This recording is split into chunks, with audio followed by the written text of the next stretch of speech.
توبة نصوحا عسى ربكم أن يكفر عنكم سيئاتكم ويدخلكم جنات تجري من تحتها الأنهار يوم لا يخزي الله النبي والذين آمنوا معه نورهم يسعى بين أيديهم وبأيمانهم يقولون ربنا أتمم لنا نورنا واغفر لنا إنك على كل شيء قدير.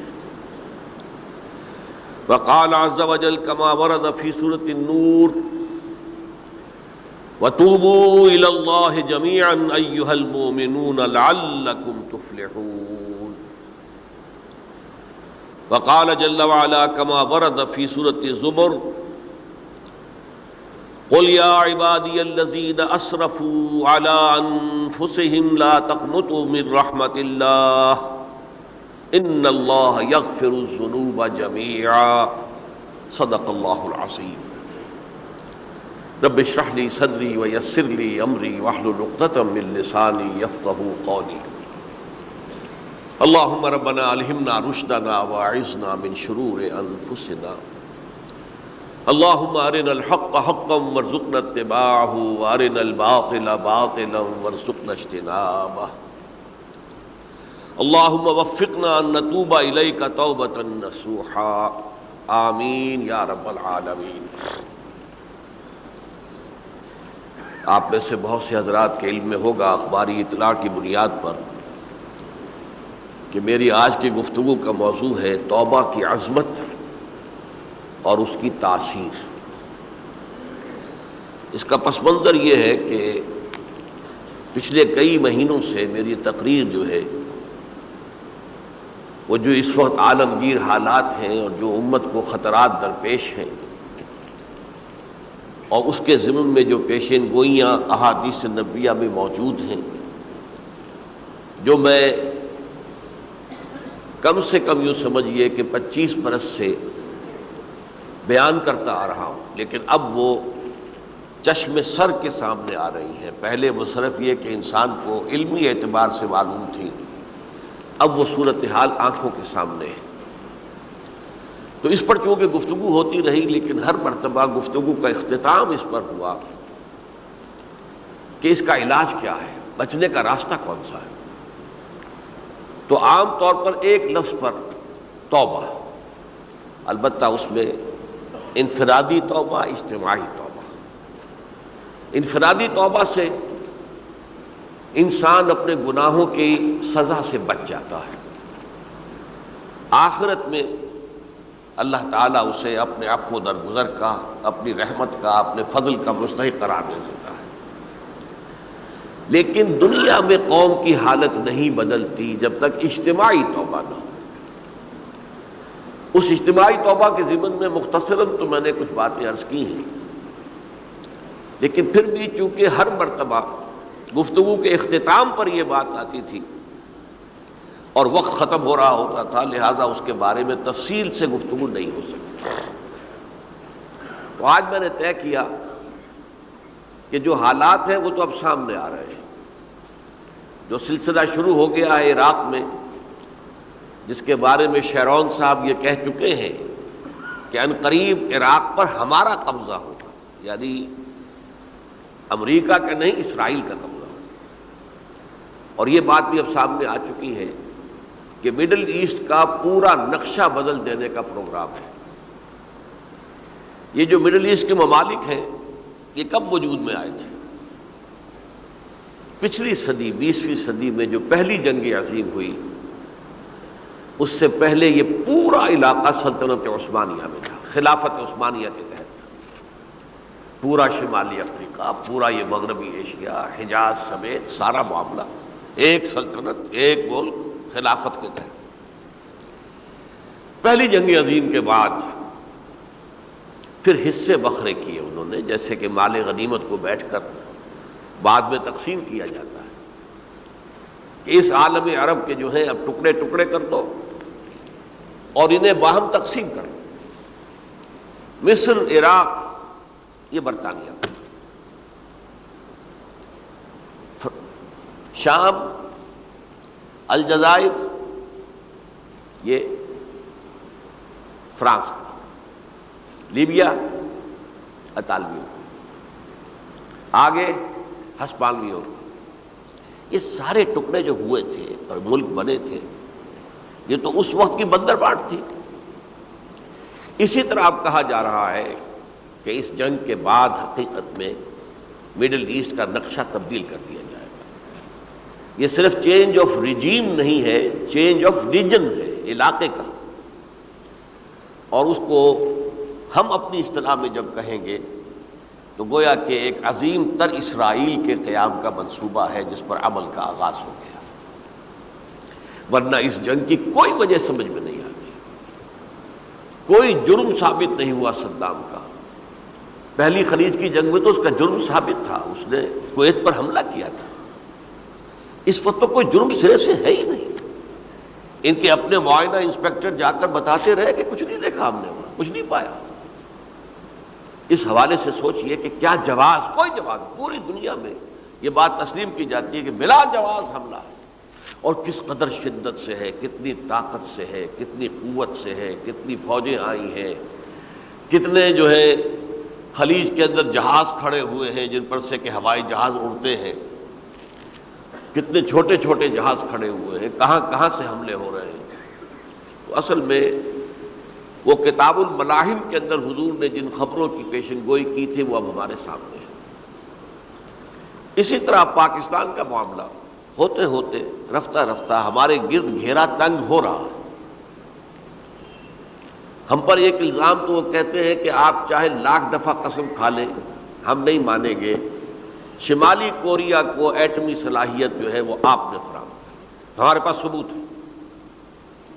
اس کے بدلے میں ان سے میزائل ٹیکنالوجی آپ نے لی ہے، ہمارے پاس ثبوت ہے۔ اور آپ کشمیر میں کراس بارڈر انفلٹریشن اور ٹیررزم کو روک نہیں سکے، آپ نے نہیں روکا ہے۔ اور یہ جو ہے فنڈامنٹلسٹ جو ہیں آپ کے ملک میں سر اٹھا رہے ہیں، 2 صوبوں میں ان کی حکومتیں بن گئی ہیں، اس سے تو اندیشہ ہے کہ کہیں ایٹمی صلاحیت جو ہے آپ کی وہ ان کے ہاتھ میں نہ چلی جائے، پھر تو وہ القاعدہ اور ٹیررسٹ کے حوالے پہنچ جائے گی۔ لہٰذا حالات جو ہیں بہت دگرگوں ہیں، اور یہی وجہ ہے کہ اس کا عکس ہمیں نظر آتا ہے بھارت کا جو طرز عمل ہے اس وقت، جس طرح تھریٹننگ انداز اس کا اس وقت ہے، اتنا اس سے پہلے کبھی نہیں تھا۔ وہ کہتے ہیں کہ جو اصول امریکہ نے اختیار کیا ہے کہ جس ملک سے مستقبل میں کوئی اندیشہ ہے اس پر پہلے سے حملہ کرنے کا حق حاصل ہے ہمیں، یہ نہیں کہ اس کا کوئی جرم ثابت ہو، ہمیں اندیشہ ہے لہذا ہمیں حملہ کرنے کا حق حاصل ہے، تو اسی طرح پھر ہمیں بھی پاکستان کے اوپر حملہ کرنے کا حق حاصل ہے۔ بہرحال میں ان میں اب زیادہ وقت صرف نہیں کرنا چاہتا، یہ چیزیں تو اب رائٹنگ آن دی وال کی حیثیت سے ہماری نگاہوں کے سامنے ہیں۔ آج میں چاہتا ہوں کہ اس توبہ کے موضوع پر کچھ عرض کروں، اور اس میں بھی ایک خاص بات جس کی طرف کہ میرا ذہن حال ہی میں منتقل ہوا ہے، وہ آج اس میں یوں سمجھیے کہ اضافی طور پر آپ کے سامنے رکھوں گا۔ دیکھیے، توبہ کے بارے میں قرآن مجید میں بے شمار آیات ہیں، اور توبہ جو ہے ہماری دینی تعلیمات کا ایک اہم ستون ہے۔ میں نے ابھی صرف 3 مقامات سے آیات آپ کو سنائی ہے۔ یا ایھا الذین آمنوا توبوا الی اللہ توبۃ نصوحا، اہل ایمان اللہ کی جناب میں توبہ کرو خلوص کے ساتھ، اخلاص کے ساتھ، توبۃ النصوح، زبانی کلامی نہیں، توبہ کی تسبیح نہیں، بالفعل توبہ۔ عسیٰ ربکم ان یکفر عنکم سیئاتکم، امید ہے تمہارا رب تمہاری برائیوں کو تم سے دور کر دے گا۔ یہ توبہ کی تاثیر ہے۔ اگر آپ کے اخلاق اور کردار میں کوئی غلط شے شامل تھی، اللہ تعالیٰ آپ کے کردار کے دامن کو دھو دے گا، اور آپ کے اعمال نامے میں اگر دھبے لگے ہوئے تھے تو اللہ تعالیٰ ان دھبوں کو بھی دھو ڈالے گا۔ عسیٰ ربکم ان یکفر عنکم سیئاتکم ویدخلکم جنات تجری من تحتہا الانہار، اور تمہیں داخل کرے گا ان باغات میں جن کے دامن میں ندیاں بہتی ہوں گی۔ یوم لا یخزی اللہ النبی والذین آمنوا معہ، وہ دن جس دن اللہ تعالیٰ اپنے نبی کو رسوا نہیں کرے گا، معاذ اللہ ثم معاذ اللہ۔ اور نبی کے ساتھ ہی ان کو بھی کہ جو ان کے ساتھ ایمان لائے. نورہم یسعی بین ایدیہم و بایمانہم، ان کا نور ان کے سامنے طرف اور داہنی طرف دوڑتا ہوا ہوگا. نور ایمان قلب سے پھوٹ رہا ہوگا اور وہ سامنے روشنی ڈالے گا، اور نور اعمال صالحہ داہنے ہاتھ کی طرف سے چونکہ عمل کرتے ہیں نیک ہم، تو وہاں سے نور ظاہر ہوگا جو دنیا میں اعمال کی شکل میں کمایا گیا تھا. اور اس وقت یہ اہل ایمان کہتے ہوں گے یقولون ربنا اتمم لنا نورنا واغفر لنا، اے اللہ ہمارے نور کو کامل فرما دے. اس کا پس منظر یہ ہے کہ ظاہر بات ہے کہ ایمان کے درجات بھی بے شمار ہیں. کہاں ابو بکر صدیق کا ایمان، کہاں ایک عام صحابی کا ایمان، کہاں ہم جیسے غیر صحابہ عام مسلمانوں کا ایمان، کہ نسبت خاک رابع عالم پاک، اسی نسبت سے اس نور کی انٹینسٹی ہوگی. حضور نے فرمایا کچھ لوگوں کا نور تو اتنا ہوگا کہ وہ مدینے سے صنعاء تک اس کی روشنی پہنچ رہی ہوگی، یمن کے دارالحکومت تک. اور کچھ لوگوں کا نور اتنا ہوگا کہ صرف ان کے قدموں کے آگے روشنی ہو جائے گی، جیسے ٹارچ ہوتی ہے آپ کے ہاتھ میں. تو ظاہر بات ہے کہ اگر آپ کو رات کے وقت جنگل سے گزرنا ہو اور پگڈنڈی ہو کوئی اور اندھیری شب ہو، تو آپ کے لیے وہ ٹارچ بھی کس قدر بڑی غنیمت ہے کہ آدمی دیکھ لیتا ہے کہ سامنے سانپ ہے، کیا ہے، گڑھا ہے، کھائی ہے، کیا ہے. تو اس روز وہ جن کو وہ ٹارچ نصیب ہو گئی وہ بھی بہت خوش قسمت، بہت خوش قسمت، بہت خوش قسمت ہوں گے. لیکن ان کا کیا کہنا جن کا نور مدینے سے صنعاء تک پہنچ رہا ہو. تو جن کے نور کی یہ انٹینسٹی کم ہوگی وہ اللہ سے دعا کرتے ہوں گے ربنا اتمم لنا نورنا، پروردگار ہمارے نور کو بھی کامل کر دے. تو نے اپنے ان بندوں پر کتنا فضل کیا ہے، کتنا بڑا نور ان کو عطا کیا. اتمم لنا نورنا، ہمارا نور بھی اس کا اتمام فرما دے، تکمیل کر دے. واغفر لنا، اور یہ کیسے ہوگا؟ ایسے ہوگا کہ ہمارے گناہوں کی پردہ پوشی کر دے. گناہوں کی پردہ پوشی ہوگی تو پھر اس نور کی انٹینسٹی میں اضافہ ہو جائے. واغفر لنا انک علی کل شیء قدیر، یقیناً تو ہر شے پر قادر ہے. پھر میں نے آپ کو آیت سنائی سورہ نور کی، یہ آیت نمبر 31 بڑی طویل آیت ہے، اس کا آخری ٹکڑا ہے وَتُوبُوا إِلَى اللَّهِ جَمِيعًا أَيُّهَا الْمُؤْمِنُونَ لَعَلَّكُمْ تُفْلِحُونَ، اے ایمان والو اللہ کی جناب میں سب مل جل کر توبہ کرو تاکہ تم فلاح پاؤ. یہ گویا کہ اجتماعی توبہ کا جو میں نے آپ کے سامنے اصطلاح بیان کی ہے، یہ اس کا نقشہ ہے. اور ایک اور آیت جو میں نے آپ کو سنائی سورہ زمر کی آیت نمبر 53.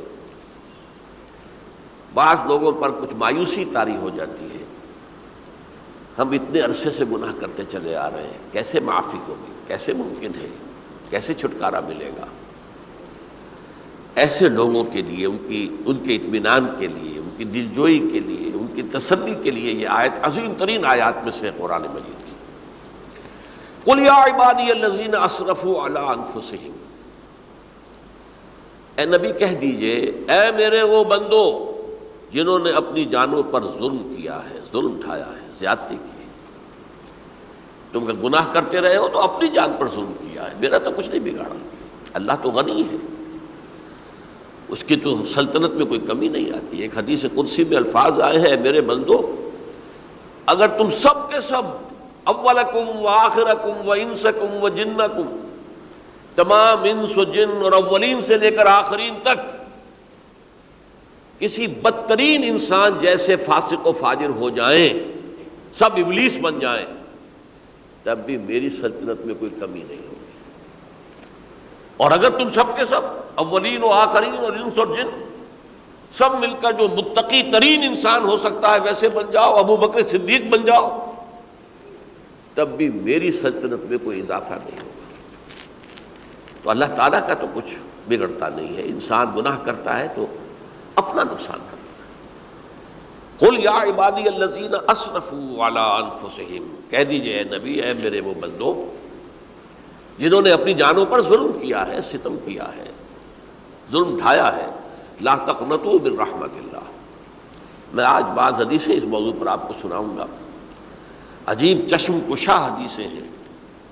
میں نے چونکہ اس موضوع پر گفتگو کرنی تھی تو میں نے کچھ اس مرتبہ احادیث کا تفحص کیا، تو واقعہ یہ ہے کہ بعض احادیث پڑھ کر خود میری جو ہے میرے علم میں اضافہ ہوا، ادھر میری توجہ آج تک نہیں گئی تھی۔ لا تقنطوا من رحمت اللہ، اللہ کی رحمت سے مایوس مت ہو۔ ان اللہ یغفر الذنوب جميعا، اللہ تعالیٰ تمام کے تمام گناہ معاف کر دے گا۔ اللہ تعالیٰ کی قدرت ہے، اللہ کا اختیار ہے، اللہ کا فیصلہ ہے، لہذا مایوس نہ ہو، اصلاح کرو۔ احادیث تو میں بعد میں آپ کو سناؤں گا، اس سے پہلے اس کا فلسفہ سمجھ لیجئے اصل میں کیا ہے۔ دیکھیے، ایک ہے طبیعی اعمال، فزیکل، ان کا ہم دنیا میں اصول یہ دیکھتے ہیں کہ اس کے نتائج لازمی ہوتے ہیں اور ان سے چھٹکارا نہیں مل سکتا۔ آپ نے سنکھیا کھایا ہے تو مریں گے، چائے کھانے کے بعد آپ نے خودکشی کا ارادہ کیا، سنکھیا کھا لیا، اب چاہے آپ پر ندامت ہو، پشیمانی ہو، پریشانی ہو، توبہ کرے، آپ کو بچنے کا کوئی سوال نہیں، مرنا ہی مرنا۔ اتنا یہ کہ اللہ تعالیٰ جو ہے اپنی معجزانہ کسی قدرت سے اس عمل کا جو طبعی نتیجہ ہے اس کو نکلنے سے روک دے۔ آگ کی فطرت ہے کہ وہ جلاتی ہے، اللہ کے حکم کے تحت حضرت ابراہیم کو اس نے نہیں جلایا، یا نار کونی بردن وسلام علی ابراہیم۔ لیکن یہ ہمیشہ نہیں ہوتا، یہ تو ایک دفعہ ہو گیا بس۔ اللہ جب چاہے اب بھی کر سکتا ہے، لیکن یہ روز روز نہیں ہوتا۔ روز روز جو بھی فزیکل لاز ہیں وہ چل رہے ہیں، اگر وہ نہ چلے تو کوئی سائنس پاسبل ہی نہ ہو، کوئی ٹیکنالوجی ممکن ہی نہ ہو۔ یہ تو ان فزیکل کیمیکل لاز جو ہیں ان کا دوام ہے کہ جس کی وجہ سے یہ ساری سائنس اور ٹیکنالوجی اب کہاں سے کہاں پہنچ رہی ہے کہ عروج آدم خاکی سے انجم سہمے جاتے ہیں کہ یہ ٹوٹا ہوا تارا کہیں مہی کا عامل نہ بن جائے۔ تو یہ توبہ جو ہے فزیکل اعمال میں مفید نہیں ہے، چاہے آپ پر یہ احساس میں کیا کر بیٹھا، کیا میں نے کیا، کیوں میں نے کھا لیا یہ سنکھیا، تو اب اثر کرے گا۔ جو اخلاقی اعمال ہیں ان کا قانون یہ نہیں ہے۔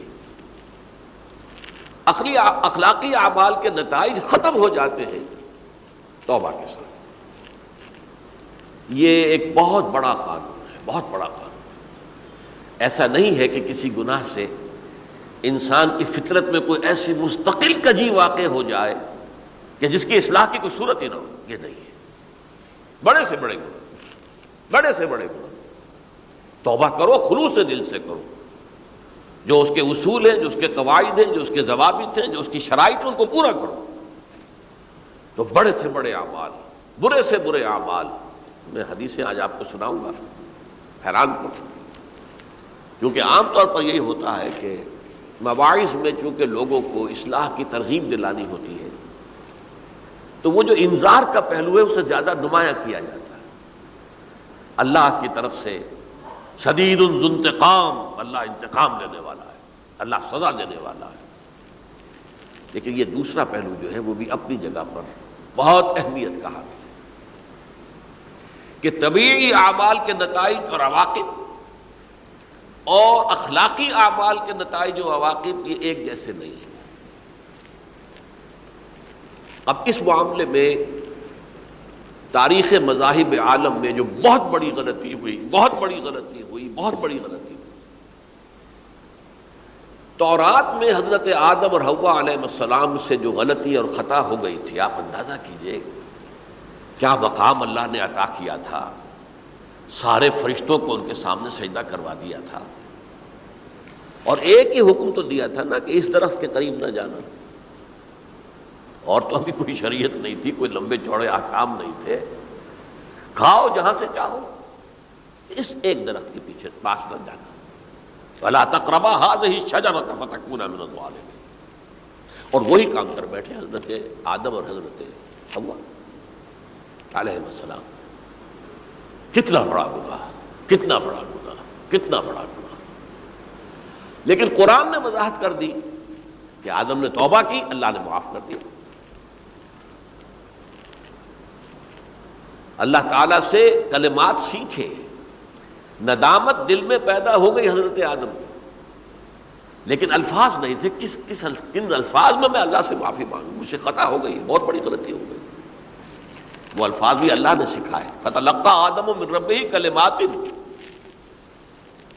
یہ ہے جس میں کہ وہ علامہ اقبال کا ایک شعر ہے ان کے نوجوانی کے دور کا، جس پر میں بھول رہا ہوں کہ داغ دہلوی تھے یا کوئی اور تھے کہ جنہوں نے علامہ سے کہا تھا میاں اس عمر میں اور یہ شعر،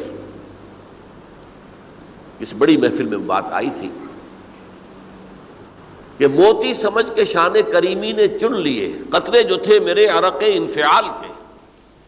انفعال کہتے ہیں عربی میں پشیمانی، شرمندگی، اور عام طور پر جب کسی انسان پر پشیمانی اور شرمندگی طاری ہوتی ہے تو پیشانی جو ہے اس پر کچھ پسینہ سا آتا ہے۔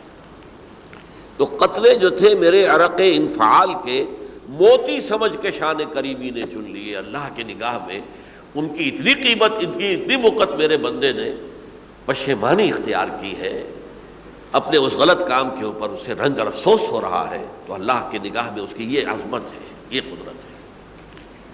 تو اللہ تعالیٰ نے جب حضرت آدم کے دل میں وہ پشیمانی پیدا ہو گئی تو الفاظ نہیں تھے، کن الفاظ میں؟ ہم کہتے ہیں نا کہ مجھے سمجھ نہیں آ رہا کہ میں کس منہ سے آپ سے بات کروں، میری یہ حیثیت نہیں ہے میں کن الفاظ میں اپنی جو ہے خطا کا اعتراف کروں۔ تو اللہ نے وہ کلمات خود سکھا دیے، فتلقى آدم من ربہ کلمات فتاب علیہ انہ هو التواب الرحیم۔ یہ چیز کہیں تورات جب دوبارہ مرتب ہوئی ہے تو وہ نکل گئی، اس میں رہ گئی، باقی اس میں شامل نہیں ہوئی۔ یہ تاریخی اعتبار سے جان لیجئے، تورات جو ہے وہ آج سے 2500 بلکہ 2600 برس قبل سے دنیا سے غائب ہے۔ یہ تورات کا جو نسخہ تھا یروشلم میں 587 قبل مسیح میں جب نبوکدنضر نے، شاید آج کل آپ دیکھ رہے ہوں یہ عراق کی جنگ میں عراق کے جو خاص ڈویژنز ہیں عراقیوں کے ریپبلکن گارڈز کے، ان میں سے ایک کا نام جو ہے وہ نبوکدنضر ڈویژن ہے، ایک کا حمورابی ڈویژن ہے۔ حمورابی جو ہے عراق کا بہت پرانا بادشاہ تھا اور تاریخ انسانی میں سب سے پہلا قانون اس نے مرتب کیا تھا، حمورابی۔ یہ بہت پرانی تہذیب ہے، دنیا کی غالباً سب سے زیادہ اینشنٹ تہذیب جو ہے وہ عراق کی ہے۔ حضرت ابراہیم یہی پیدا ہوئے شہر عور میں۔ تو نبوکدنضر نے جب تباہ کیا تھا یروشلم کو، 6 لاکھ آدمیوں کو قتل کیا اور 6 لاکھ کو قیدی بنا کر لے گیا بیبیلونیا، بابل کا لفظ بھی آج کل آ رہا ہے۔ کسی زمانے میں وہ عظیم شہر تھا دنیا کا، اب وہ معمولی سا شہر رہ گیا ہے، نئے شہر بڑھ گئے۔ تو اس وقت سے اس نے جب یروشلم میں جو ہیکل سلیمانی حضرت سلیمان کی بنائی ہوئی مسجد تھی اس کو جب گرایا ہے، اس کے بعد سے وہیں پر وہ نسخہ رکھا ہوا تھا تورات کا، پھر دنیا میں وہ نسخہ اب نہیں ہے۔ یہودیوں کا کہنا ہے کہ موجود ہے مسجد اقصیٰ کے نیچے، وہ جب اس نے گرایا تھا تو جو نیچے تہخانے تھے وہ نہیں گرے تھے، وہ محفوظ رہتے، اوپر ملبہ آ گیا، اور وہیں پر وہ تورات اور وہ تابوت سکینہ جس میں حضرت موسیٰ کا عصا بھی رکھا ہوا ہے اور بہت سے وہ من اور سلوہ کے بھی کچھ نمونے رکھے ہوئے ہیں، وہ تابوت سکینہ اس کا قرآن مجید میں سورہ بقرہ میں ذکر ہے، وہ بھی موجود ہے، اور جو ربائی وہاں اس وقت تھے ان کے علماء، ان کی لاشیں بھی وہاں پڑی ہوئی ہیں۔ وہ جب ہم کھدائی کریں گے تو دنیا میں سامنے آ جائے گی۔ لیکن بہرحال اس وقت جو مجھے کہنا تھا وہ یہ کہ چونکہ اصل تورات اس وقت گم ہو گئی، 150 سال کے بعد اسے پھر یادداشتوں سے کچھ مرتب کیا گیا تو اس میں غلطیاں پیدا ہو گئی۔ اب انسانی یادداشت کا معاملہ آ گیا نا، انہی میں سے ایک بڑی غلطی یہ ہوئی، اومیشن یہ ہوئی کہ حضرت آدم نے جو توبہ کی اور اللہ نے قبول فرما لیا، اس کا ذکر اس میں نہیں ہے۔ اس سے نتیجہ عیسائیوں نے کیا اختیار کیا کہ وہ اوریجنل سن کہتے ہیں اسے، وہ جو ابتدائی گناہ تھا عظیم جو ہمارے جد امجد آدم سے سرزد ہوا تھا، اس گناہ کا اثر جو بھی بچہ نسل آدم میں پیدا ہوتا ہے وہ لے کر آتا ہے۔ یہ زمین و آسمان کا فرق ہے۔ اسلام کے نزدیک ہر بچہ جو پیدا ہوتا ہے وہ معصوم ہے، بلکہ مسلم ہے۔ کل مولود یولد علی الفطرہ، جو بھی بچہ پیدا ہوتا ہے وہ فطرت اسلام پر پیدا ہوتا ہے۔ فَأَبَوَاهُ يُهَوِّدَانِهِ أَوْ يُمَجِّسَانِهِ أَوْ يُنَصِّرَانِهِ، یہ تو والدین ہیں اس کے جو اسے مجوسی یا عیسائی یا یہودی بنا لیتے ہیں، ورنہ وہ تو مسلمان ہوتا ہے، فطرت کی کلین سلیٹ لے کر آتا ہے۔ عیسائیت کہتی ہے کہ ہر انسان جو پیدا ہوتا ہے بنیادی طور پر گناہگار ہے، اپنے جد امجد کے گناہ کا بوجھ لے کر آ رہا ہے۔ اب اس کا علاج انہوں نے پھر کیا تجویز کیا، یہ ہے کہ ایک غلطی پر دوسری غلطی اور دوسری پر تیسری غلطی، خشت اول چون حد معمار کج، تاثریہ بھی رود دیوار کج۔ اب اللہ نے جب دیکھا اب تو ہر بندہ جو ہے آدم کی اولاد کا بنیادی طور پر پیدائشی طور پر گناہ گار ہے، تو اب کیا کیا جائے؟ تو اللہ نے اپنا اکلوتا بیٹا، صلبی بیٹا مسیح یسوع اسے زمین پر بھیجا۔ یہ الفاظ میرے ہیں کہ اسے قربانی کا بکرا بنا کر اور ان سب کی طرف سے قبول کر لیا، گناہ گاروں کی طرف سے، کہ ان کے گناہ کا کفارہ ہو جائے گا جو عیسیٰ کو مان لے۔ یہ عقیدہ ہے عیسائیت کا۔ جڑ کیا ہے کہ گناہ ہو گیا تو گناہ کا اثر تو رہے گا۔ قرآن یہ کہتا نہیں، اللہ دھو دیتا ہے، تمہاری سیرت و کردار کے اوپر بھی جو داغ ہیں دھل جائیں گے، اور تمہارے نامہ اعمال میں جو دھبے ہیں وہ بھی دھل جائیں گے۔ توبہ کرو، توبوا الی اللہ توبۃ نصوحا، کرو وہ توبہ کے جو بالکل خلوص دل کے ساتھ ہو۔ اب میں ذرا آپ کو کچھ احادیث سنانا چاہتا ہوں۔ ایک طرح کا یہ تبشیر کا پہلو ہے آج ہماری گفتگو میں کہ جو نمایاں ہوگا۔ یہ بعض احادیث تو چھوٹی چھوٹی ہیں اور یہ بہت مرتبہ میری گفتگو میں آ چکی ہیں، صرف اس وقت حوالہ دے کر گزر جاؤں گا۔ یہ ترمذی اور ابن ماجہ میں حضرت انس ابن مالک رضی اللہ تعالی عنہ سے روایت ہے، حضور نے فرمایا کل بنی آدم خطاؤون وخیر الخطائین التوابون، تمام بنی آدم خطا کار ہیں، خطا کار بھی نہیں، بہت خطا کار ہیں، بہت خطا کار ہیں، لیکن ان خطا کاروں میں بہتر لوگ وہ ہیں کہ جو خوب توبہ کرتے ہیں، غلطی ہو گئی توبہ کر لیں۔ اور ایک اور حدیث میں آپ کو بتاؤں گا کہ یہ نہیں ہے کہ پھر کبھی وہ غلطی نہ ہو، اس وقت آپ یہ لگا لیں اپنے اوپر یہ کام میں نے نہیں کرنا، اور ایک دفعہ وہ کام چھوڑ دیں تو توبہ ہو گئی۔ پھر اگر کچھ عرصے کے بعد پھر کہیں آپ جذبات کی رو میں بہہ گئے، پھر کہیں کوئی برے اثرات جو ہے وہ پڑے، پھر غلطی، کوئی بات نہیں، پھر توبہ کرو، پھر ہو گیا پھر توبہ کرو۔ تواب اسی لیے کہا بار بار بار بار بار بار توبہ کرنے والے۔ تو کل بنی آدم خطاؤون وخیر الخطائین التوابون۔ دوسری حدیث یہ بھی ابن ماجہ اور بہقی میں ہے، حضرت عبداللہ ابن مسعود رضی اللہ تعالی عنہ، التائب من الذنب کمن لا ذنب لہ، گناہ سے توبہ کرنے والا ایسے ہے جیسے اس نے کبھی گناہ کیا ہی نہیں۔ دھل جاتی ہے، تختی دھل گئی، بچے نے تختی لکھی تھی اس کو دھو دیا، ختم ہو گئی۔ ایک حدیث تو پڑھ کر میں بھی چونکا، یہ اصل میں اسلوب ہے بیان کا، بتانے کے لیے کہ تمہارے دلوں کے اندر مایوسی کا غلبہ نہ ہو جائے۔ مایوس اصل میں جو ہے مایوسی یہ ابلیسیت ہے، نوٹ کر لیجئے اس کو۔ مایوسی ابلیسیت کی کا عکس ہے۔ مبلس کہتے کسے جو مایوس ہو گیا؟ ابلیس سب سے بڑھ کر مایوس جو ہے وہ ابلیس ہے۔ اسے معلوم ہے میرا چھٹکارا تو نہیں ہے، لہذا میں جتنوں کو اپنے ساتھ لے کر جہنم میں جھونک دوں یہی میری کمائی ہے، میں نے تو بچنا نہیں۔ تو ابلیس کہتی ہے اس کو جو انتہائی مایوس، مبلس، جو رحمت خدا بندی سے مایوس ہو چکا۔ اب اس کو دور کرنے کے لیے حدیث سنیے، اور یہ حدیث مسلم شریف کی ہے، صحیحین کے اندر، حضرت ابو ہریرہ سے۔ حضور فرماتے ہیں والذی نفسی بیدہ،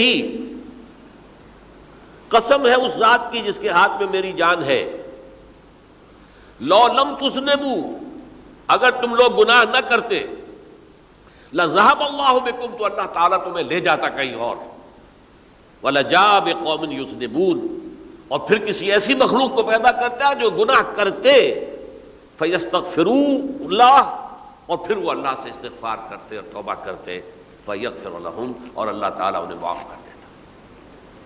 تو میں نے عرض کیا کہ یہ بعض چیزیں ہوتی ہیں کہ جن کا واقع سے کوئی تعلق نہیں ہوتا، لیکن ایک زور بیان کے لیے، ایک بات کو ایمفیسائز کرنے کے لیے، جیسے قرآن مجید میں آتا ہے، اے نبی کہہ دو ان کان للرحمن ولد فانا اول العابدین، اگر اللہ کا کوئی بیٹا ہو تو میں سب سے پہلے میں اس کو پوجوں گا۔ جب میں اللہ کو پوجتا ہوں تو اللہ کا اگر کوئی بیٹا ہوتا تو کیا میں اسے نہ پوچھتا؟ لیکن نہیں ہے۔ اب یہ نہیں ہے، نفی کے لیے زور دیا کہ اگر اللہ کا کوئی بیٹا ہوتا، لو کان للرحمن ولد فانا اول العابدین۔ اسی طرح یہ ہے کہ اگر انسان گناہ نہ کرتے اور گناہ کے بعد توبہ کر کے اللہ تعالیٰ کی شان غفاری کا ظہور نہ ہوتا، یعنی یہ بھی ایک عجیب فلسفے کی بات ہے، اللہ نے یہ کائنات کیوں پیدا کی؟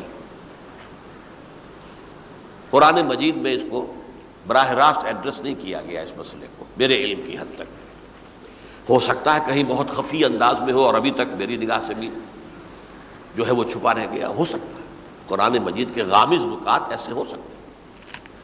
کوئی شخص، میں تو کہتا ہوں کہ اگر کوئی شخص کہتا ہے، میرے بارے میں ایک عالم دین نے کہہ دیا تھا کہ اسے قرآن پر بڑا عبور حاصل ہے، تو میں نے انہیں پیغام پہنچایا، جن صاحب نے مجھے ان کا یہ جملہ سنایا تھا کہ آپ نے قرآن کی توہین کی ہے، قرآن پر عبور کسی انسان کو نہیں ہو سکتا۔ عبور کا مفہوم کیا ہے؟ دریا کے دو کنارے ہیں، آپ اس کنارے سے اس کنارے چلے گئے تو آپ نے عبور کیا دریا۔ قرآن کے کنارے ہیں ہی نہیں، لا پیدا کنار۔ لہذا یہ کہہ دینا کسی کے بارے میں کہ قرآن مجید، اب انہوں نے تو ایک طرح سے میری تعریف کی تھی، میرے ایک ساتھی سے جملہ کہا تھا، ان کے وہ عزیز تھے، تو گویا کہ وہ جو میری تنظیم میں تھے ان کو خوش کرنے کے لیے کہہ دیا ہو یا جو بھی ہو، ان کے دلی جذبات ہو سکتا ہے کہ میں نے کہا انہیں یہ میرا پیغام پہنچا دیجیے، آپ نے قرآن کی توہین کی ہے۔ قرآن پر عبور کسے ہو سکتا ہے؟ نہ معلوم کتنے مقامات ہیں کہ جہاں امام راضی بھی کھڑے ہوئے ایسے نظر آتے ہیں، دہشت زدہ، اعلم ان ھذا المقام مقام غامض مہیب عمیق، ہوشیار کے رہ بردم تیغست قدم را، ہوشیار ہو جاؤ، یہ بڑا خطرناک مقام ہے، بہت مشکل مقام ہے، اس کے تہ تک پہنچنا کسی کے لیے ممکن نہیں ہے۔ سورہ حدید کی آیت هو الاول والآخر والظاہر والباطن پر یہ الفاظ ہیں جو امام راضی نے لکھے۔ تو اس لیے میں آپ سے عرض کر رہا ہوں کہ یہ کہنے کا انداز ہے، والذی نفسی بیدہ لو لم تذنبوا، اس ہستی کی قسم جس کے ہاتھ میں میری جان ہے، اگر تم گناہ نہ کرتے، تو میں عرض کر رہا تھا تو اللہ کی شان غفاری کیسے ظاہر ہوتی؟ اللہ نے کائنات کیوں پیدا کی؟ کنت کنزا مخفیا فاحببت ان اعرف فخلقت الخلق۔ محدثین کرام اگرچہ اس حدیث کی سند کو پختہ نہیں مانتے، لیکن اکثر مفسرین نے اس کو تسلیم کیا ہے۔ علامہ آلوسی نے تسلیم کیا کہ میں ایک چھپے ہوئے خزانے کے مانند تھا۔ اب خزانہ کہیں پڑا ہے، اس کا کیا حاصل کیا ہے؟ وہ تو کہیں کھلے، کسی کے پاس جائے، کوئی اسے فائدہ اٹھائے تب تو کوئی فائدہ ہوا نا۔ تو کن تو کنزا مخفیا، میرے اندر طاقت تھی، قوت تھی، خلاقی تھی، میری شان ساری میرے اندر ہی اندر تھی نا۔ کن تو کنزا مخفیا فاحببت ان اعرف، تو میں نے یہ چاہا کہ مجھے پہچانا جائے۔ فخلقت الخلق، تو میں نے خلق کی تخلیق کی ہے، اب مجھے پہچانو اس کائنات کے ذریعے سے، یہ میری تخلیق ہے، آؤ دیکھو۔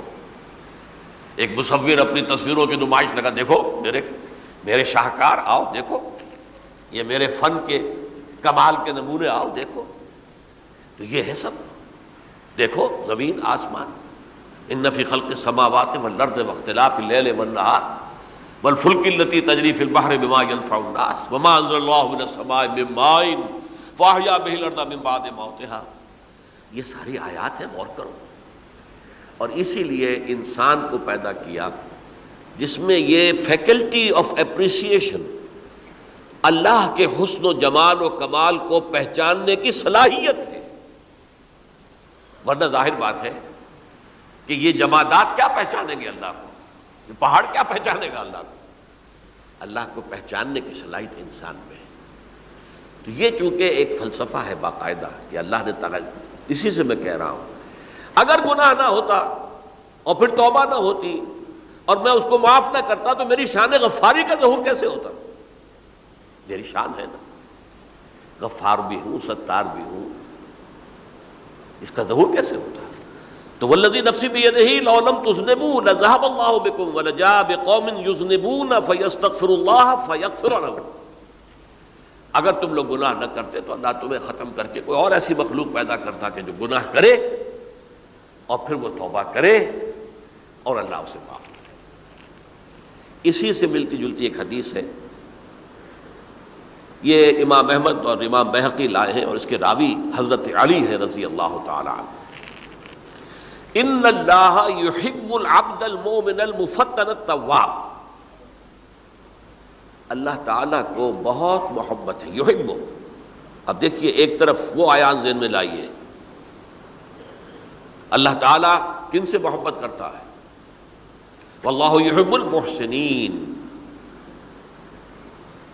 یا وہ لوگ ان اللہ یحب الذین یقاتلون فی سبیلہ صفا کانہم بنیان مرصوص، اللہ محبت کرتا ہے اپنے ان بندوں سے جو اس کی راہ میں جنگ کرتے ہیں صفے باندھ کر، گویا سیسا پلائی ہوئی دیوار ہے۔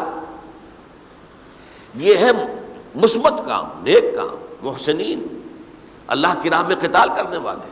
یہاں اس کے برعکس کہا جا رہا ہے ان اللہ یحب، اللہ تعالیٰ محبت کرتا ہے اپنے اس بندے سے، العبد المومن، جو مومن ہو۔ اس کی ایک اور بڑی پیاری حدیث آئے گی، المفتن التواب، جو بہت فتنوں میں مبتلا ہو جاتا ہو اور پھر بہت توبہ کرتا ہو، مفتن التواب، لیکن ساتھ ہی پلٹتا ہو، رجوع کرتا ہو، پھر اللہ کے حضور میں حاضر ہوتا ہو، پھر معافی مانگتا ہو۔ اللہ تعالیٰ کو اپنا ایسا بندہ بہت پسند ہے۔ اب میں کچھ اور حدیثیں آپ کو سنا رہا ہوں۔ توبہ کا دروازہ دو اعتبارات سے کہا گیا ہے کہ ایک وقت آنے پر بند ہو جاتا ہے۔ ایک حدیث کے تو الفاظ میں نوٹ کر کے نہیں لایا ہوں کہ اللہ تعالیٰ نے توبہ کا ایک دروازہ اتنا چوڑا کھلا رکھا ہوا ہے کہ جس کو عبور کرنا جو ہے وہ سال ہا سال میں ممکن ہو، اور یہ بند نہیں ہوتا جب تک کہ سورج مغرب سے طلوع نہ ہو جائے۔ یہ قیامت کی جو آخری، قریب قیامت کی جو آخری نشانیاں ہیں ان میں سے وہی حدیث میں آپ کو سنا رہا ہوں، عن ابی ہریرہ رضی اللہ تعالی عنہ، اور یہ مسلم شریف کی روایت ہے، من تاب قبل ان تطلع الشمس من مغربها تاب اللہ علیہ، سورج کے مغرب سے طلوع ہونے سے قبل تک جو لوگ توبہ کریں گے اللہ تعالیٰ ان کی توبہ قبول کر لے گا۔ البتہ جب وہ قیامت کی وہ نشانی ظاہر ہو جائے کہ سورج مغرب سے طلوع ہو رہا ہے، اب دروازہ توبہ کا بند ہے۔ اب اس کے بعد اگر توبہ کوئی کرتا ہے تو اللہ تعالیٰ اس کی توبہ کو قبول نہیں کرے گا۔ یہ تو اجتماعی سطح پر ہوئی۔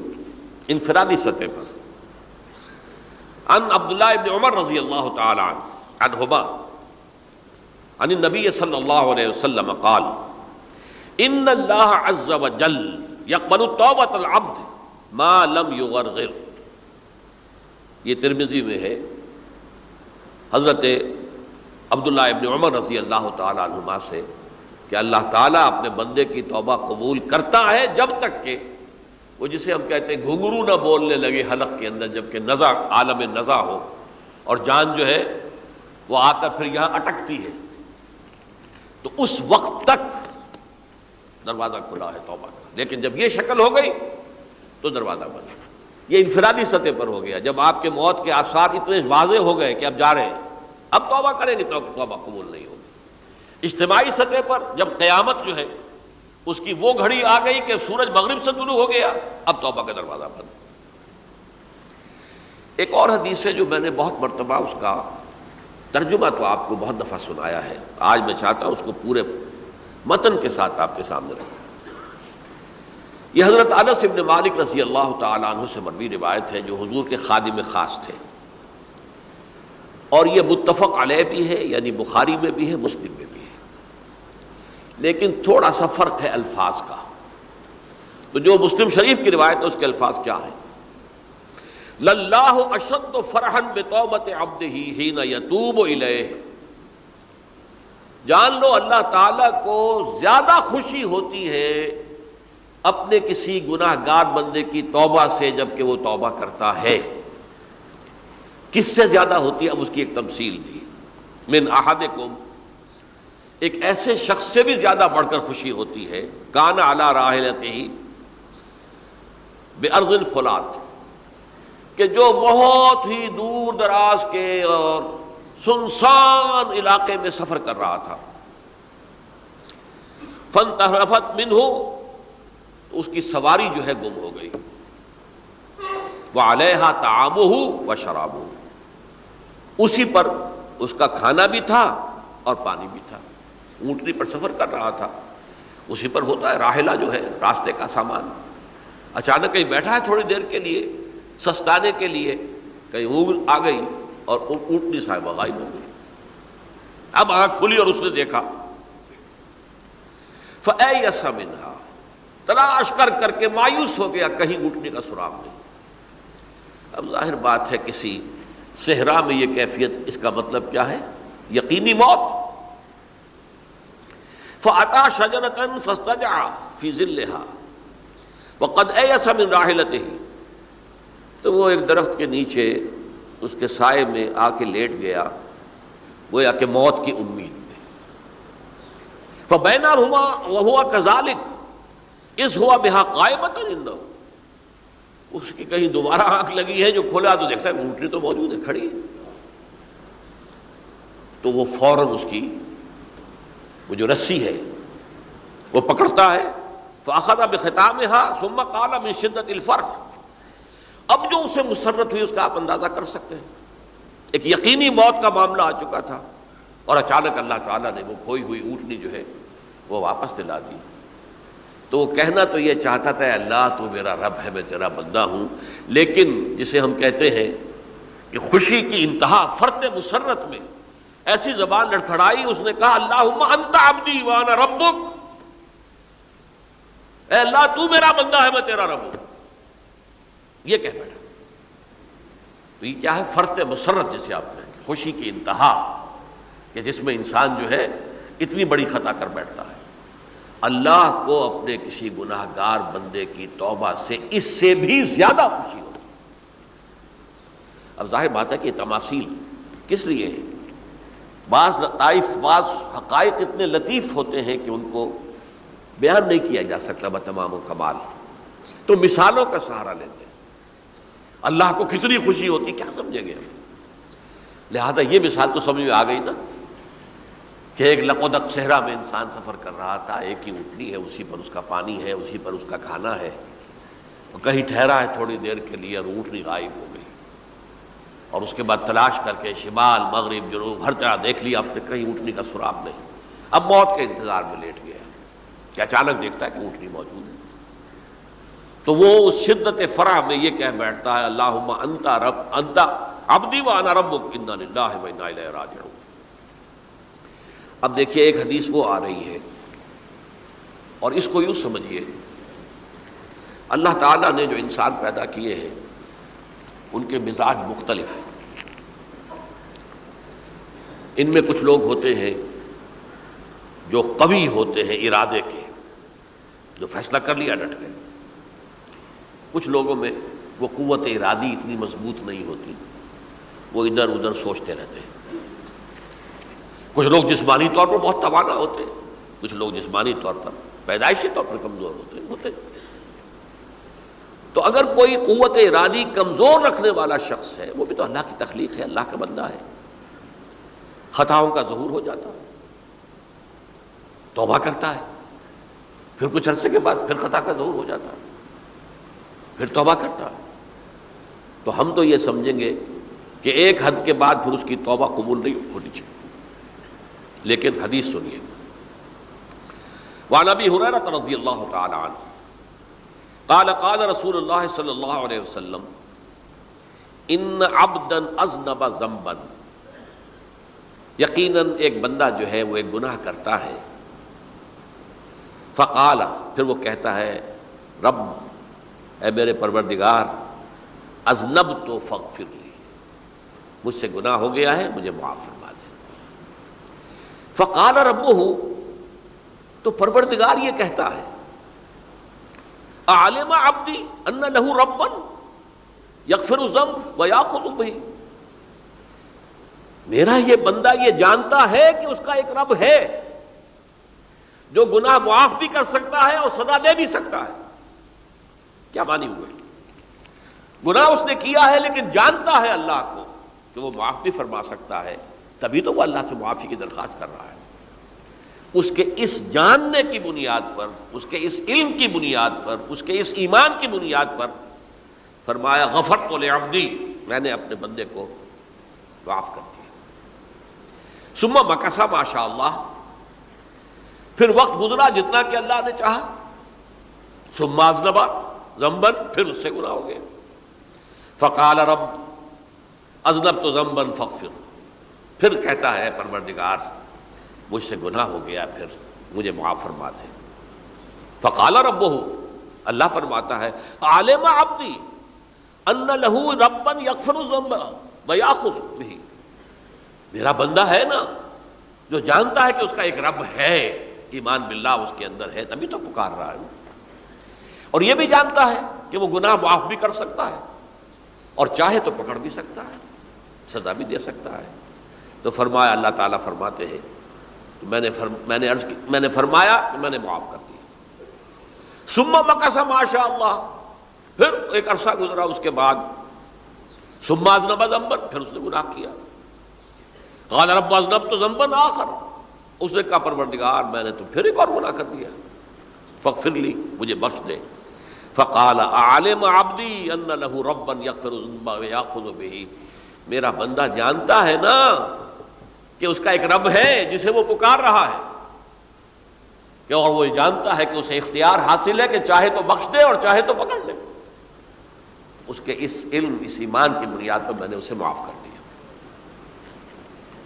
ایک اور حدیث، میں نے چونکہ اس گفتگو کے لیے ان احادیث کا تفحص کیا ہے، یہ تو بہت ہیں حدیثیں، میں نے ان میں سے کچھ چنی ہیں۔ ہمارے بعض واعظ ناصح وہ بھی کسی شخص کو روکتے رہے، برائیوں سے روکتے رہے، نہیں رکتا، تو کہیں غصے میں آ کے اللہ تجھے کبھی معاف نہیں کرے گا۔ یہ کتنا بڑا جرم ہے، اس کا اندازہ کیجئے اس حدیث سے۔ تم میرے بندے کو میری رحمت سے مایوس کر رہے ہیں، کتنا بڑا جرم ہے، اس کا اندازہ کیجئے۔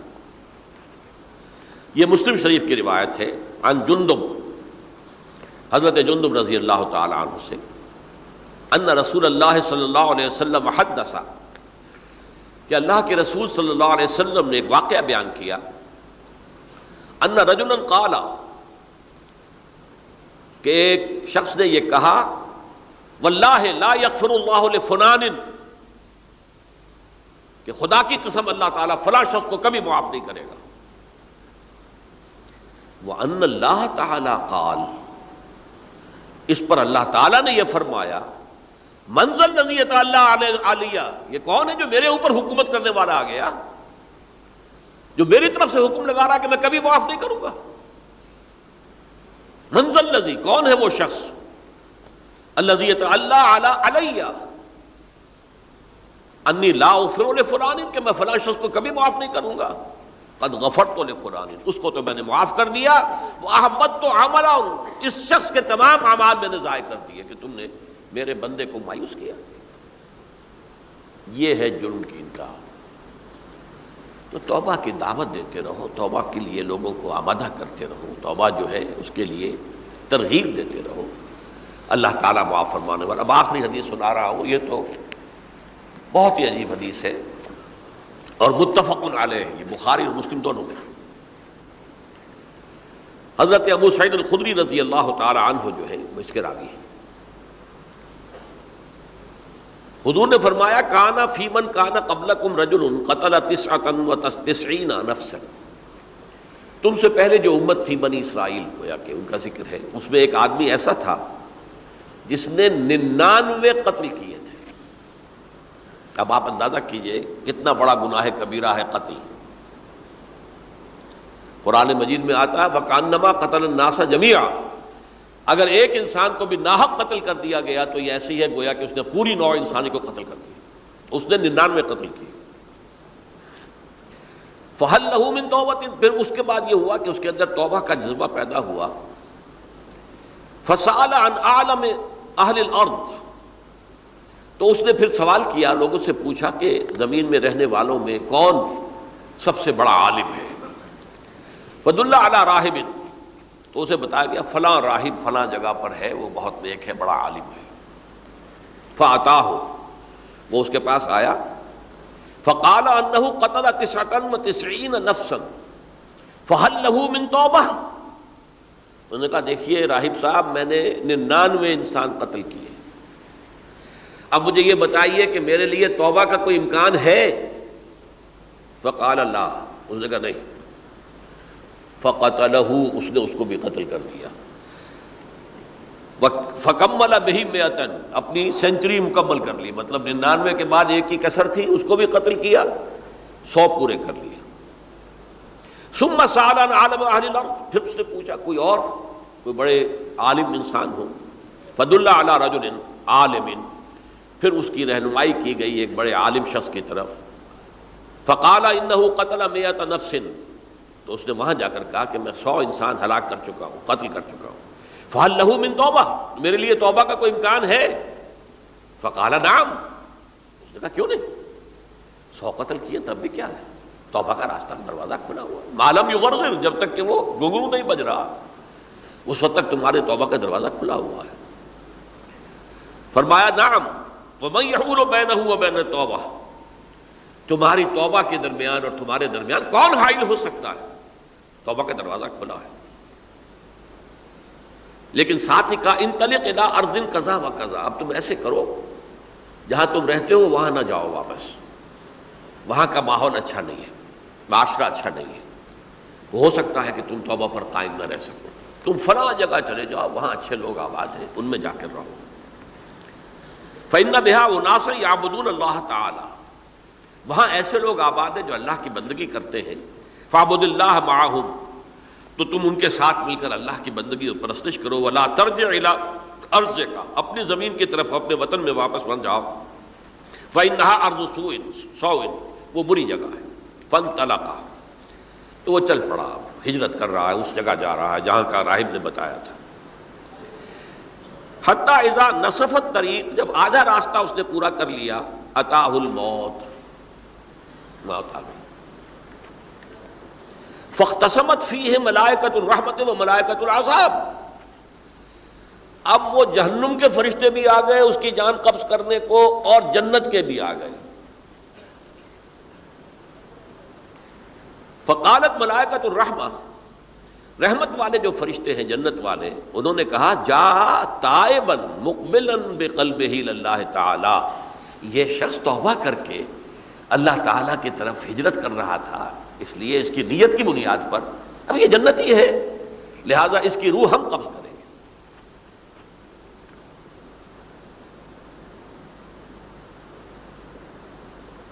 وقالت الملائکۃ العذاب.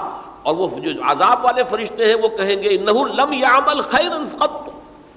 اس نے توبہ کے بعد کوئی نیک عمل تو کیا ہی نہیں، تو کس بنیاد پر اس کو تم جنت میں لے جاؤ گے؟ اس کو تو دوزخ میں جانا چاہیے.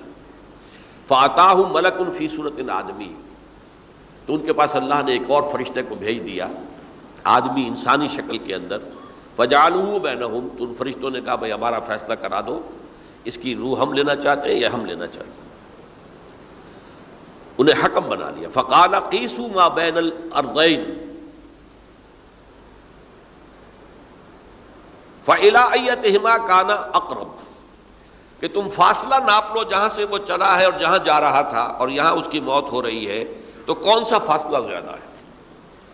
جب ناپا گیا، بلکہ ایک حدیث میں آتا ہے کہ اس پر اللہ نے زمین کو جو ہے حکم دے دیا، ایک طرف والی زمین تو سکڑ جا، دوسری والی جو ہے تو پھیل جا، تاکہ وہ جو جدھر جو جا رہا تھا وہ زیادہ قریب ہو جائے بنسبت اس کے کہ جہاں سے وہ چلا تھا. تو اس فیصلے پر پھر جو فرشتے تھے، جو کہ رحمت کے فرشتے تھے، وہ اس بندے کو لے گئے جنت کے اندر۔ یہ ہے توبہ کی عظمت اور اس کی تاثیر۔ اب آئیے اجتماعی توبہ کا طریقہ کار جو میں نے بہرحال بیان کیا ہے۔ پہلے افراد توبہ کریں اور صحیح توبہ کریں۔ صحیح توبہ کیا ہے؟ ہماری زندگیوں میں کوئی حرام شے ہے فوراً نکال باہر کریں۔ ہماری معاشرت میں اور اس معاشرے میں رہتے ہوئے جو قانون ہے جس کے ہم پابند ہیں، ہم کسی زانی کو رجم نہیں کر سکتے، ناممکن ہے، یہ تو قانون ہی بنے گا تب ہوگا نہیں۔ ہم کسی چور کا ہاتھ نہیں کاٹ سکتے، تو قانون بنے گا تو ہوگا۔ تو ہم جن چیزوں پر عمل نہیں کر سکتے قانوناً، ان کے علاوہ باقی پوری شریعت جس پر عمل کیا جا سکتا اس پر عمل پیرا ہو جائے۔ سود میں بند نہیں کر سکتا، بینکوں کو میں آگ نہیں لگا سکتا، اور بینکوں کو آگ لگا دیں گے تب بھی سود تو ختم نہیں ہوگا، لیکن یہ تو کر سکتا ہوں نا کہ براہ راست سود میں ملوث نہ ہوں، سود پر قرضہ لے کر اپنا کاروبار نہ چمکاؤں، نہ بڑھاؤں، سود پر قرضہ لے کر اپنے مکان نہ اونچا کروں، یہ تو کر سکتا ہوں۔ تو کم سے کم جو ڈائریکٹ کسی نے قانون نہیں بنایا کہ لازم ہے آپ پر کہ آپ سودی قرضہ لیں اور اپنی بلڈنگ عالی شان بنا لیں، کسی نے نہیں کیا۔ یہ اگر کر رہے ہیں تو آپ مجرم ہیں۔ آپ کے معاشرے میں کوئی قانون نہیں بنا کہ پردہ ختم، برقع حرام، مصر یہ ترکی میں تو کر دیا گیا تھا، برقع حرام، وہاں تو سر کو اوپر جو ہے ڈھانپنا جو ہے، سکارف لینا بھی ممنوع ہے، یہاں تو نہیں ہے۔ پھر یہاں جنہوں نے چھوڑا ہے مجرم خود ہے۔ یہاں تو اللہ کا شکر ہے کوئی ایسا مصطفیٰ کمال پیدا آج تک نہیں ہوا ہے کہ جس نے ان چیزوں کا حکم دیا۔ ہاں ترغیب ہے، ذرائع ابلاغ کے ذریعے سے، فحاشی ہے، عریانی ہے، لیکن چوز آپ خود کرتے ہیں، فیصلے کا اختیار آپ کا اپنا ہے۔ تو جن چیزوں کے اندر بھی گناہ سے بچنے کا امکان ہے اس کو عملاً ترک کیا جائے۔ اور نمبر 2، عزم مصمم کر لیا جائے کہ اللہ اب بقیہ زندگی جتنی بھی ہے اس میں اپنی توانائیاں، اپنی قوتیں، اپنی صلاحیتیں صرف کروں گا تیرے دین کی تبلیغ اور تیرے دین کے قائم کرنے کی جد و جہد۔ عزم مصمم۔ یہ لوگ اگر 14 کروڑ میں 14 لاکھ بھی ہو جائیں، بہرحال 2-4 کی توبہ کرنے سے ملک کی قسمت نہیں بدلتی۔ معتدب تعداد کے اندر جو ہے یہ لوگ اگر ایسے ہو جائیں اور پھر یہ کہ وہ مل کر اگر زور لگائیں تو واقعتاً اس ملک کے اندر شریعت اسلامی کا نفاذ ہو سکتا ہے، اللہ کا نظام قائم کیا جا سکتا ہے۔ یہ ملک بنایا اسی لیے گیا تھا۔ تو یہ توبہ کا جو ہے اجتماعی توبہ کا یہ پوری تفصیل تو میں بارہا بیان کر چکا ہوں۔ آج جو میں نے کہا تھا کہ ایک بات کی طرف میرا ذہن حالیہ منتقل ہوا ہے، اس سے پہلے نہیں ہوا۔ یہ توبہ کرنے والے لوگ جب تک 14 لاکھ نہیں ہیں، 1400 ہی ہوں، لیکن یہ اگر دعا کریں گے اللہ تعالیٰ کے خلوص کے ساتھ تو ان کی دعا قبول ہوگی۔ دعا بہت بڑی شے ہے۔ الدعاء مخ العبادہ، ٹھیک ہے، بڑا لمبا راستہ لگتا ہے یہ کہ 14 لاکھ انسان توبہ کرے یا 2 لاکھ یا 3 لاکھ انسان توبہ کرے، صحیح معنی میں توبہ کرے، اور پھر وہ جمع ہو، ایک طاقت بنے، تن من دھن لگانے کے لیے، جانے دینے کے لیے تیار ہو جائیں، تو لگتا ہے یہ کہ کافی لمبا ہے کہ دراز و دور دیدم رہو رسم پارسائی، یہ تو بڑا لمبا راستہ ہے۔ اسی سے لوگ کہتے ہیں کہ پھر کیا حل ہوا؟ یہ تو حل جو ہے تو کوئی عملی حل تو نہیں ہوا۔ اس میں میرا ذہن منتقل ہوا ہے دعا، اجیب دعوت الداعی اذا دعان امن یجیب المضطر اذا دعاہ۔ بھلا وہ کون ہے جو کسی مضطر کسے کہتے ہیں؟ ایک شخص نہایت پریشان حال ہو گیا ہو، نہایت پریشان حال، اور میں اللہ کو پکارے، پروردگار تو میری دستگیری فرما۔ اللہ کسی اور طرف مجھے کوئی توقع نہیں رہی، کوئی نہیں رہا جس سے مجھے کوئی امید ہو۔ یہ مضطر اضطرار کی حالت میں آ کر جب بالکل بے چین ہو کر اللہ کو پکارتا ہے تو اللہ اس کی دعا قبول کرتا ہے۔ اور دعا کی حد یہاں تک بھی آتے ہیں الفاظ کہ لا یرد البلاء قضاء الا بالدعاء. تقدیر الہی کو بھی اس لیے دو حصوں میں تقسیم کیا گیا. تقدیر مبرم، ایک تو اللہ کا وہ فیصلہ ہے جو ٹل نہیں سکتا کسی صورت میں. ایک تقدیر معلق ہوتی ہے تو صحیح اللہ کا فیصلہ، لیکن اس میں تبدیلی ہو سکتی ہے. یہ جو تقدیر معلق ہوتی ہے اس میں دعا انتہائی مؤثر شے ہے. لا يرد البلاء الا لا يرد القضاء الا بالدعاء. قضا جو ہے وہ نہیں بدل سکتی سوائے دعا کے. اس دعا کی تو کم سے کم ہم منادی کریں، لیکن پہلے شرط وہی ہے، ورنہ وہ دعا نہیں ہے، ورنہ وہ توبہ نہیں ہے. توبہ صحیح ہو، حرام سے اپنے وجود کو، اپنے گھر کو پاک کریں، اس کے بغیر کچھ نہیں. اس کے بغیر تو جیسے کہ کہا گیا سورہ مائدہ میں قل یا اہل الکتاب لستم علی شیء حتی تقیموا التوراۃ والانجیل. اے نبی ان سے کہہ دیجئے اے اہل کتاب تمہاری کوئی حیثیت اللہ کی نگاہوں میں نہیں ہے، تمہاری کوئی دعا اللہ کے ہاں قابل پذیرائی نہیں ہے جب تک کہ تم تورات اور انجیل کو قائم نہیں کرتے. لہذا دعائیں تو نہ بنو. 30 لاکھ آدمی جو ہے حج کے موقع پر کیسی کیسی دعائیں مانگتے ہیں. کہاں جا رہی ہیں دعائیں؟ کہاں ہیں ان کی قبولیت کے آثار؟ توبہ صحیح ہو. اور توبہ کے بارے میں آج میں نے امکانی حد تک آپ کے سامنے آج ترغیب و تشویق کا پہلو رکھا ہے. مایوسی، اس کو کہا بھی جاتا ہے مایوسی کفر ہے. اور میں نے آپ سے کہا آج کہ لا تقنطوا من رحمت اللہ ان اللہ یغفر الذنوب جميعا. 99 قتل کیے ہوں، 100 قتل کیے ہوں، تب بھی توبہ کرو گے تو اللہ توبہ قبول فرمائے گا. اور کس شان کے ساتھ قبول فرمائے گا اس حدیث کے اندر آیا، متفق علیہ حدیث صحیح بخاری اور صحیح مسلم کے اندر ہے. تو اگر ہم اس توبہ کی منادی کریں نمبر 1، اور جو لوگ توبہ کریں صحیح معنی میں، ایک طرف تو وہ جد و جہد شروع کر دیں اللہ کے دین کے قائم کرنے کی جد و جہد، اس میں پیچھے نہ رہیں، لیکن اس اثناء میں جو دعائیں وہ کریں گے اللہ تو نے یہ ملک ہمیں عطا کیا تھا، ہم نے اپنے زور بازو سے اسے نہیں حاصل کیا. یہ سلطنت خدا داد پاکستان ہے، اور اے اللہ اے خاص ہے خاصان رسول وقت دعا ہے، امت پہ تیری آ کیا جب وقت پڑا ہے. میں اپنے احساسات جو ہیں آپ کے سامنے الفاظ میں بیان نہیں کر سکتا. یہ جب یروشلم کی تباہی ہوئی تھی جس کا میں نے ذکر کیا ہے، 6 لاکھ انسان قتل ہوئے تھے، اور 6 لاکھ کو نبوکدنضر جو تھا وہ ہانک کر بھیڑوں بکریوں کی طرح بیبیلونیا لے گیا تھا. اس سے پہلے کتنے ہی نبی اہل کتاب کے وہ کہتے رہے تھے کہ ہوش کرو توبہ کر لو. بلکہ ایک جگہ کے الفاظ یہ ہیں درخت کی جڑ پر کلہاڑا رکھا جا چکا ہے، اب بھی ہوش میں آ جاؤ. ہوش میں نہیں آئے. دنیا پرستی جو بھی ان کے نفس پرستی جو بھی ان کے اوپر مسلط ہو چکی تھی، اس نے انہیں توبہ نہیں کرنے دی. تباہی و بربادی ہو گئی. آج ہماری نگاہوں کے سامنے عراق کے ساتھ کیا ہو رہا ہے، بغیر اس کے کہ کوئی جرم ہو سکا، بغیر اس کے. ہم تو بڑے بڑے جرم کر چکے ہیں ان کی نگاہ میں. نان پرولیفریشن ٹریٹی جو ہے اس کے خلاف ہمارا عمل جا رہا ہے. پوری دنیا کے اندر انہوں نے کہا کہ ہم اس کو ایٹمی صلاحیت کو نہیں پھیلنے دیں گے. وہ ایک خاص وقت میں افغانستان میں انہیں ہماری ضرورت تھی، اپنے اصل دشمن USSR اپنے مقابل کی طاقت کو ختم کرنے کے لیے. اس وقت انہوں نے اپنا منہ جو ہے پھیر لیا تھا، نہیں دیکھا تھا، اور ہمارے ہاں اللہ کی یہ رحمت آ گئی کہ ایٹمک صلاحیت بھی حاصل ہو گئی.